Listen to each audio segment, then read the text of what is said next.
আসসালামু আলাইকুম।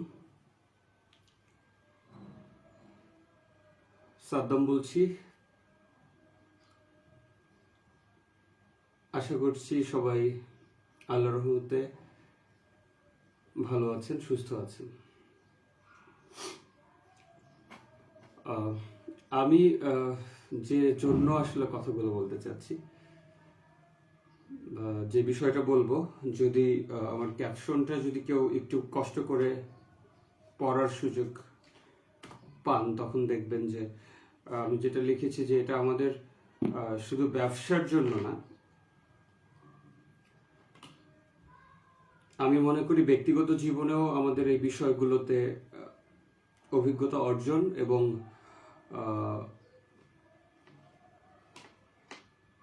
তদানুযায়ী প্রয়োগ অত্যন্ত উপকারী আমাদের জন্য। আমি যে বিষয়টা নিয়ে কথা বলতে চাই সেটা হচ্ছে যে আমি বিশ্বাস করি, এবং এই কথাটা সবার কথা, সবাই বিশ্বাস করে, আমি মনে করি যে পুরো পৃথিবীব্যাপী ভালো মানুষের সংখ্যা সব থেকে বেশি। এবং আমাদের দেশটাও তো আসলে পুরো পৃথিবীর মধ্যেই পড়ে, সুতরাং আমি আমাদের দেশকে অন্তর্ভুক্তিকরণ করেই কিন্তু বলেছি যে পুরো পৃথিবীব্যাপী ভালো মানুষের সংখ্যা বেশি, খারাপ মানুষের সংখ্যা তুলনামূলক কম এবং অনেক কম।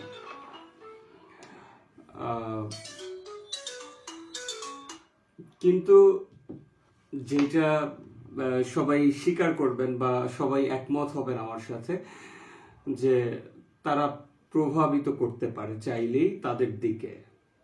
তাদের সংখ্যা কম হলেও খারাপদের প্রভাব অনেক বেশি থাকে। তারা অনেক শক্তিশালী হয়, অনেক ক্ষমতাশালী হয়, অনেক বুদ্ধিদীপ্তও হয়, কিন্তু অনেক চতুর স্বভাবের হয়। কারণ বুদ্ধি ছাড়া আসলে খারাপ কাজ শুধু শক্তি দিয়ে করা যায় না। তো আমার আসলে কথাগুলো যে জন্য বলতে আসা, আমরা আসলে দেখা যায় সামগ্রিকভাবে আমরা উপকৃত হই আমাদের আশেপাশের আপনজন, ভালোবাসার মানুষ, কাছের মানুষ, বন্ধু, ব্যক্তিগত মানুষ, পরিবার, এর মধ্যে যারা ভালো মানুষ, যারা আমাদেরকে ভালোবাসে, যারা আমাদের শুভাকাঙ্ক্ষী, যারা আমাদের ব্যথায় ব্যথিত হয়, যারা আমাদেরকে ভালো জায়গায় দেখতে চায়, যারা আমাদেরকে একটু ভালো অবস্থানে দেখতে চায়, তারা আমাদের জন্য কাজ করে। তারা আমাদের পেছনটাতে থেকেই কাজ করে, তারা সামনে আসতে চায় না। সামনে আসাটা তাদের জন্য মুখ্য হয়ে দাঁড়ায় না। তারা সবসময় শুধু একটা জিনিস চায়, যে আমরা ভালো থাকি, আমরা আমাদের উত্তরোত্তর মঙ্গল ঘটুক, আমরা আমাদের ব্যক্তিগত জীবনে ভালো থাকি, আমাদের পেশা জীবনে আমরা ভালো কিছু করি, আমরা এগিয়ে যাই, এটা তারা প্রত্যাশা করে। এবং তারা তারই ধারাবাহিকতায় তারা এই বিষয়গুলোতে আমাদেরকে সহযোগিতা করে। এবং তাদের সব রকম সহযোগিতায় কিন্তু আমরা ধীরে ধীরে আমাদের অবস্থার পরিবর্তন করার সুযোগ পেয়ে থাকি। আমরা পরিবর্তিত করতে পারি আমাদের পূর্বের অবস্থানকে, আমরা আরো আশার আলো দেখতে পাই, আমরা এগিয়েও যাই একটা সময়ে। কিন্তু বিপত্তিটা কোথায় আসলে? আমি তাহলে কেন এই কথাটা বলছি? আমার এই কথাটা বলার অন্যতম কারণ, আপনারা একটু হিসেব মিলিয়ে দেখবেন, বিশেষ করে আমার সাথে যারা আছেন, অনেক ব্যবসায়ী আছেন, ব্যবসা করতেও চান এমনও অনেকে আছেন, আবার কেউ কোথাও ভালো সার্ভিস করছেন, চাকরি করছেন, সরকারি বেসরকারি বিভিন্ন জায়গাতে। মানে আমি এই কথাটা আসলে এই সামগ্রিকভাবে এটা সবার জন্যই কাজে লাগবে। বিশেষ করে যারা ব্যবসা করছি আমরা বা করতে চাই, তাদের জন্য আমার মনে হয় আরো বেশি কাজে লাগবে। কারণ তাদেরকে আসলে কি বলে, যে ব্যবহারিক যে ব্যাপারটা, এইটাতে মুখোমুখি বেশি হতে হয় যারা আমরা ব্যবসা করছি তাদেরকে। পারিবারিক জীবন কিংবা চাকরি জীবনে খুব বেশি লাইবিলিটিস থাকে না, খুব বেশি কিছুর সাথে ইন্টারাক্ট করতে হয় না। কিন্তু ব্যবসা জীবনে অনেক কিছুর সাথেই সম্পৃক্ত হতে হয়, অনেক কিছুর সাথেই জড়াতে হয়, অনেক কিছুর সাথেই কাজ করতে হয়, অনেক কিছু থেকে কাজ করেই কিছু বের করে নিয়ে আসতে হয়। তো এই যে দেওয়া নেওয়ার একটা জায়গা, এটা সব থেকে বেশি থাকে ব্যবসার মধ্যে। আর আমাদের ব্যক্তিগত জীবন, সামাজিক জীবন, অন্যান্য জায়গাতেও তো সেটা থাকছেই। আমি সেটাকে কোনোভাবেই বাইরে রাখছি না। আমি সেজন্য কিন্তু আমি বলেছি যে এটা সবার জন্য, আসলে ব্যক্তিগত আর পারিবারিক বলতে কিছু নেই, ব্যবসা বলতে কিছু নেই, প্রতিটা জায়গাতেই আসলে এই ব্যাপারটা আমাদের মাথায় রাখা উচিত। তো আমি মূলত যে কথাটা বলতে চাচ্ছি সেটা হচ্ছে যে আমরা যাদের দ্বারা উপকৃত হই, যারা আমাদেরকে বুদ্ধি দিয়ে, যখন আমি কোনো রকম ভাবে আপসেট থাকি, ডিপ্রেশনে থাকি, কি বলে যে আমরা একটু অন্যমনস্ক হয়ে যাই বা হতাশাগ্রস্ত হয়ে যাই, আশাহত হই, হ্যাঁ, তখন আমরা দেখা যায় যাদেরকে পাশে পাই, যারা আমাদেরকে বুদ্ধি দিয়ে, পাশে থেকে, কথা বলে, সান্ত্বনা দিয়ে, চাকরি দিয়ে, ব্যবসা করার সুযোগ দিয়ে, টাকা দিয়ে, বিভিন্নভাবে যারা আমাদেরকে সহযোগিতা করে।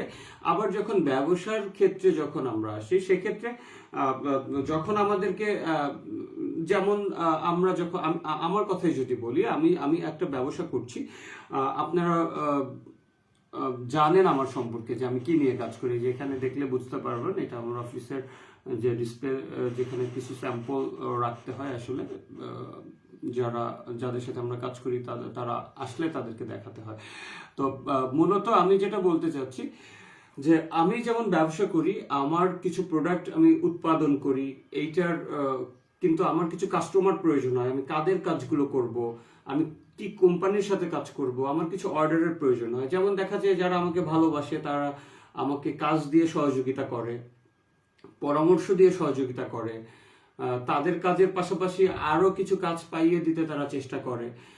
এই যে উপকারগুলো, এরকম ভাবে মানে আপনাদের মানে প্রতিটা মানুষের জীবনে এরকম কিছু ভালো মানুষ, এবং অপরিচিত হলেও যারা ভালো মানুষ, তারা কিন্তু সবসময় আপনার আমার ভালোর জন্য পরামর্শ দিবে, সহযোগিতা করবে।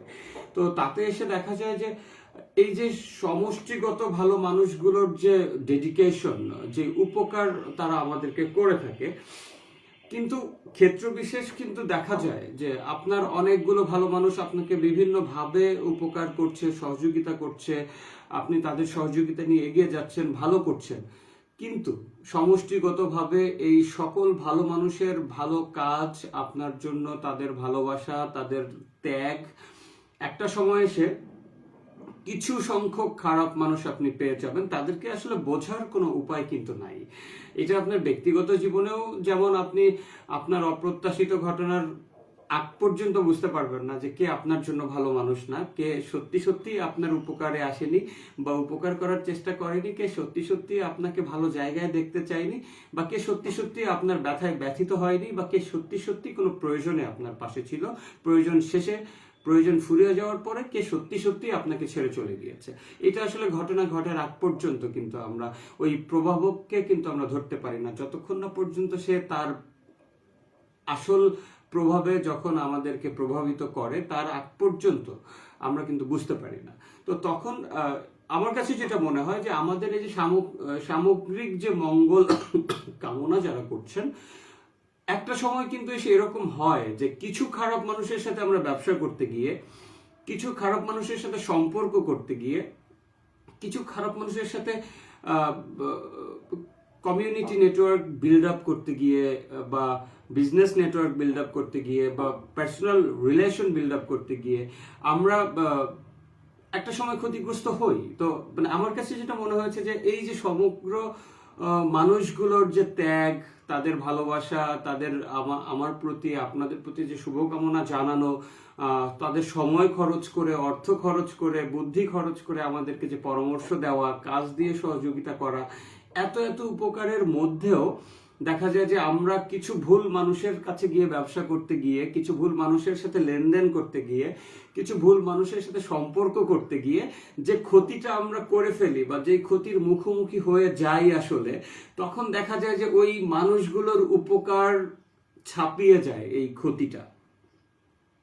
আমি কিন্তু আগেই বলেছি যে ভালো মানুষের সংখ্যা প্রচুর এবং অনেক অনেক বেশি সংখ্যাটা, এবং বেশিরভাগ মানুষই ভালো মানুষ, বেশিরভাগ মানুষই মানসিকভাবে, মানবিকভাবে, নৈতিকভাবে আদর্শগতভাবে ভালো মানুষ এবং তারা পরোপকারী, পরের মঙ্গল কামনা করে, পরের উপকারে তারা চেষ্টাও করে।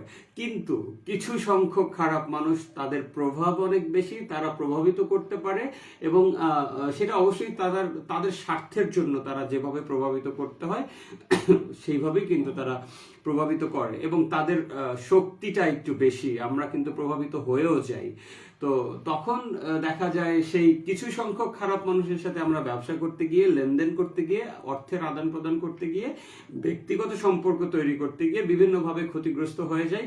তখন কিন্তু আমাদের সেই তুলনামূলকভাবে আমাদের এই ক্ষতির পরিমাণটা কিন্তু বেশি হয়ে দাঁড়ায় এবং একটা সময় এসে যায় যে আমাদের এই ক্ষতি পুষিয়ে উঠতে গিয়ে অনেক বেগ পেতে হয়, অনেক কষ্ট করতে হয়, একটা সময় হতাশ হতে হয়, আফসোস করতে হয় যে আমার এত কষ্টের অর্জন, আমি এত কষ্ট করে উপার্জন করলাম, সেই টাকাগুলো আমি কোথায় এসে কার সাথে ব্যবসা করতে গিয়ে নষ্ট করলাম, আমি কেন এর সাথে কাজ করলাম, কেন আমি আর তার সাথে এরকম ভাবে কাজ করলাম না।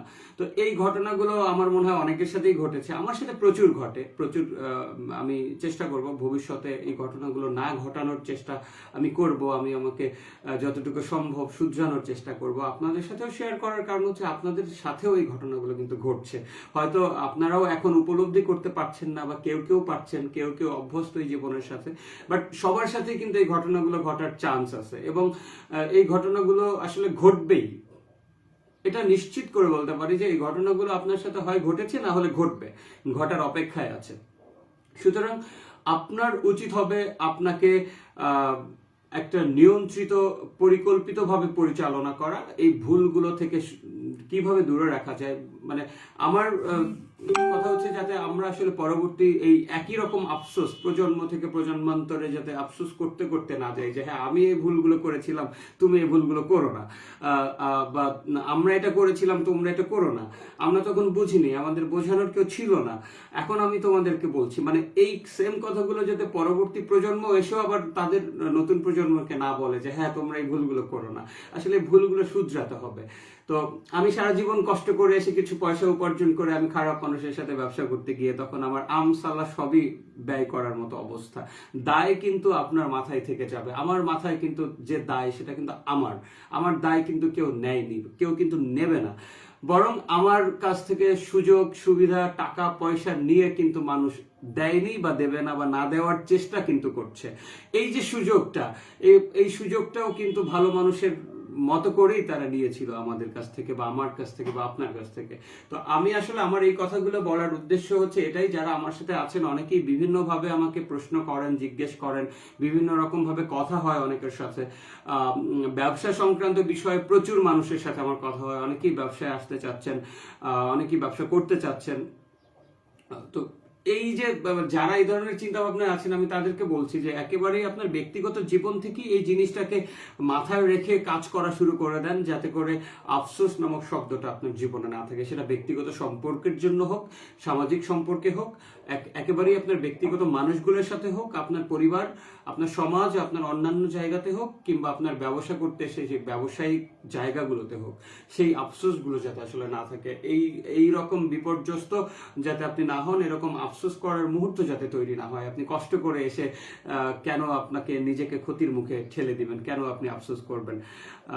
তো আমার কাছে এটাই মনে হয়েছে যে বলা উচিত, কারণ আমি দেখেছি, আমি যেহেতু প্রায় 10 বছর ধরে ব্যবসা করছি, আমাকে কেউ ব্যবসা শিখায়নি, আমি নিজে নিজে করেছি, আমার প্যাশন ছিল ব্যবসা করা, আমি সেই জায়গা থেকেই আসলে কিন্তু শিখেছি, কাজ করছি, আস্তে আস্তে শিখছি বিভিন্ন জায়গায়। আমি খারাপ মানুষদের সাথেও কিন্তু মিশতে গিয়ে শিখেছি, আমি আমার নিজের কষ্টের উপার্জনকে কিন্তু আমি জলাঞ্জলি দিয়েছি, আমি প্রশ্নবিদ্ধ করেছি আমার সিদ্ধান্তকে, যে আমি আসলে কেন এই সিদ্ধান্তগুলো নিয়েছি, কেন তাদের সাথে আমার কাজ করা দরকার ছিল, কেন আমি এই কাজগুলো করেছিলাম, আমার কেন এই জায়গাগুলোতেই বা কেন আমাকে এত ডেডিকেটেড হতে হলো, কেন আমি ভুল জায়গাটাকে বুঝতে পারলাম না, আমার এইটা করা উচিত ছিল, এটা করা উচিত ছিল না, এটা করা ঠিক হয়নি, এরকম করা উচিত ছিল। এই জায়গাগুলো আমি করতে করতে কাজ করতে গিয়ে এসে কিন্তু দেখেছি, ইভেন আমি এখনো কিন্তু আমার ভুলগুলোকে পুরোপুরি শুধরাতে পারিনি। তো আমার কাছে যেটা মনে হয়, এককভাবে আসলে সবার সাথে অনেক সময় কথা বলা হয় না, সুযোগ হয় না। তো এই জন্য বলা, সমষ্টিগতভাবে আমার কাছে মনে হয়েছে যে আপনার কিন্তু বিপদগ্রস্ত হওয়ার সম্ভাবনা কিন্তু থেকেই যায়।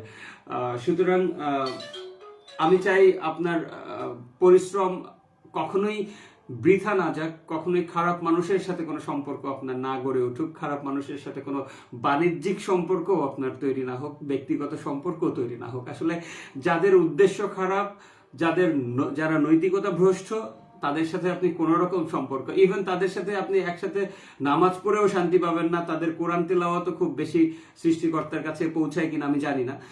সুতরাং তাদের কাছে পৃথিবীর পবিত্র থেকে পবিত্রতর কাজগুলো করেও আপনি কখনো আত্মিক তৃপ্তি পাবেন না, এবং কোনো রকম তৃপ্তি আপনি পাবেন না। সবার মঙ্গল কামনা করছি, ভালো থাকবেন, সুস্থ থাকবেন। আসসালামু আলাইকুম। আর যারা আমার সাথে ছিলেন, এতক্ষণ কষ্ট করে শুনেছেন, তাদের সবার প্রতি কৃতজ্ঞতা জানিয়ে আমি শেষ করছি। আসসালামু আলাইকুম। রানা মজলিস বেস্ট। আচ্ছা, ঠিক আছে রানা মজলিস, থ্যাংক ইউ সো মাচ। আমি ভালো আছি। ওয়ালাইকুম আসসালাম রানা, আপনিও ভালো আছেন আশা করছি। ফিরোজ কবির ফয়সাল, ওয়ালাইকুম আসসালাম দাদা। এরপরে হচ্ছে রানা লিখেছেন যে Rana me agree with your speak, thank you so much, কৃতজ্ঞতা প্রকাশ করছি। লাকি আপু, আসসালামু আলাইকুম, কেমন আছেন? ওয়ালাইকুম আসসালাম, আমি আশা করছি ভালো আছেন আপনিও আপু, আমিও ভালো আছি। আহসান আলিফ, কি অবস্থা স্যার, কেমন আছেন? আলহামদুলিল্লাহ ভালো আছি। সবার সুস্থতা কামনা করছি, ভালো থাকবেন। আসসালামু আলাইকুম।